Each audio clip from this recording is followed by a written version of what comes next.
Thursday, the 30th of April, President Hage Geingob announced the lifting of the national lockdown on Monday evening. On Tuesday, the country will now enter stage 2, a gradual reopening under strict precautions. Part of that is the reopening of schools. Joining me now via Skype is Dr. Peya Mushelenga, Minister of Information, Communication Technology, to provide more clarity. Good evening, Dr. Mushelenga. Thank you so much for joining us. Yes, good evening. Now, the reopening of schools will happen over phases with specific timelines. Can you just enlighten us, help clarify that to us again, please? Yes, thank you very much. As it was stated by the President, and as I clarified on NBC the same day in the evening, the first phase is that of teachers coming to school. Now, teachers are expected to arrive at their schools on the 6th of April. There was a circular sent by the Ministry of Education with regard to the commencement of duties of teachers. It says they are expected to arrive between the 6th and the 11th. And this is what I would want to clarify. We know that teachers are currently, some of them are currently in various regions because, as you know, schools closed before the lockdown period started. Now, when the lockdown period came, some of the teachers were already in different places. Now they are expected to return to their workstations. So they are given that period to say, now when people start moving on the 5th, that is that the day they are using to travel to respective places of their duty stations. So that by the 6th, they are at their duty station. But we also know that there could be challenges that some may not arrive by the 6th. Some may arrive by the 7th, some may arrive by the 8th, some may arrive by the 9th. At least by the 11th, all of them are expected to be at their duty station. So basically, in terms of the time frame being given between the 6th and much later, they are given an opportunity to just be back at work within that period of time. Yes, meaning that actually everyone is expected to arrive by the 6th. Now, those that cannot make it by the 6th are supposed to inform their principals. If they are principals, they are supposed to inform their inspectors to say, I cannot arrive by the 6th for the following reasons. I can only make it, say, by the 7th or by the 8th. Now, when they come, they are expected to provide teaching to the learners through alternative learning modes.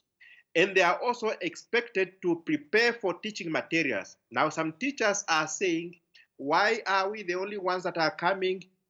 Everybody is resuming duties after the lockdown period. All other civil servants are going to resume duties, except those that respective supervisors think they can still perform their duties from homes. And we must remember that other than the civil servants, teachers have lost a lot of time to do their work because schools closed long ago before even the lockdown period started. That's why it is now required for them to come to their schools in order to continue what they were doing already at their homes, because they have actually already started providing lessons to the learners while they were at their homes. Now, you were mentioning, that the teachers, they must report back to school. Now, what about the others like admin staff, hostel workers? There's a lot of questions on social media as to why am I needed to go back, for example, if I'm a hostel worker and there are no kids. Should schools use their own discretion to determine whether they are needed or not, as you mentioned earlier? That's what we said, that respective supervisors are able to determine which officials are required. But obviously, admin support staff would be required to be at school because they are the one who will be doing the typings, the photocopyings of school materials and so forth. Cleaners definitely need to be at school because school premises need to be cleaned. Even hostels, even if they are not coming daily, it does not mean that the hostels should just be lying there. Those that do clean hostels should come and clean hostel periodically. Now, we also know circumstantially people normally find themselves in a position, for example, I'm just going to make an example. I do not have the money to travel only on the 6th. I'm going to get a lift to travel, say, tomorrow or Monday.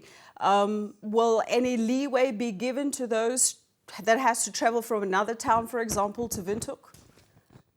That's what we said, that they should make arrangements with their supervisors, those that are unable to be at work by the time that they are required to be at work. Okay. And just a final question. What would you advise learners and parents at this time?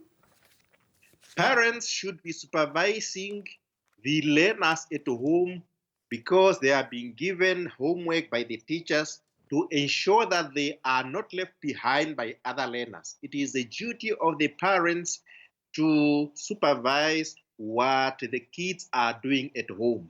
And the kids are also required to take their schoolwork seriously, what teachers are providing to them during this time through alternative learning mode, so that they are not left behind. Because if you leave a gap of 3 months without kids doing anything, by the time they return to school in August, all things remaining equal, that is, all things remaining equal, then they would have lost a lot. Now, we do not want anyone to lose anything. That's why we have come up with this alternative learning mode during this period. Dr. Peya Mushelenga, thank you so much for joining us. It's my pleasure. The Minister of Information and Communication Technology provided more clarity on the reopening of schools that will require teachers to be back as of Tuesday.